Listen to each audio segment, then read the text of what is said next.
படத்துல சென்டிமெண்ட் பாடல். விஜய்க்கு ஜோடியா கத்தி படத்துல நடிச்ச சமந்தா இப்போ அட்லி இயக்கத்துல விஜய் நடிச்சிட்டு வரும் 59வது படத்துலயும் அவருக்கு ஜோடியா நடிச்சிருக்காங்க. மேலும் ஏற்கனவே வேட்டைக்காரன் படத்துல அனுஷ்காவை ரயில்ல பார்த்ததும் காதல் கொள்ளும் விஜய் சில நிமிடங்கள்ல அவங்கள திருமணம் செஞ்சுக்கிட்டு 2 குழந்தைகளுக்கு அப்பாவாயிடுறது மாதிரி கற்பனை செஞ்சு பாப்பாரு. ஆனா இந்த படத்துல சமந்தா நிஜமாவே விஜய்க்கு மனைவியா தான் நடிக்கிறாங்களாம். ஆரம்பத்துல காதல் கொள்ளும் அவங்க பின்னாடி கல்யாணம் செஞ்சுக்கிறாங்க. அதை அடுத்து அவங்களுக்கு ஒரு மகள் பிறக்கிறாங்களா. அந்த மகளாதான் மாஜி நடிகை மீனாவோட மகள் நைனிகா நடிச்சிருக்காங்க. ஆக ஒரு குடும்ப சென்டிமெண்ட் பாடல்ல விஜய், சமந்தா, நைனிகா ஆகியோர் நடிக்கிறாங்களாம்.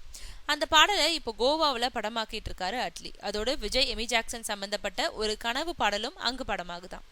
இதை அடுத்து வருகிற 26ஆம் தேதி அன்னைக்கு விஜய் 59வது படத்தோட ஃபர்ஸ்ட் லுக்கை வெளியிடுறதா டைரக்டர் அட்லி அறிவிச்சிருக்காரு. அன்றைய தினத்துல இதுவரைக்கும் அதிகாரப்பூர்வமா அறிவிக்கப்படாத அந்த படத்தோட டைட்டிலும் அறிவிக்கப்பட வாய்ப்பு இருக்கிறதா சொல்றாங்க.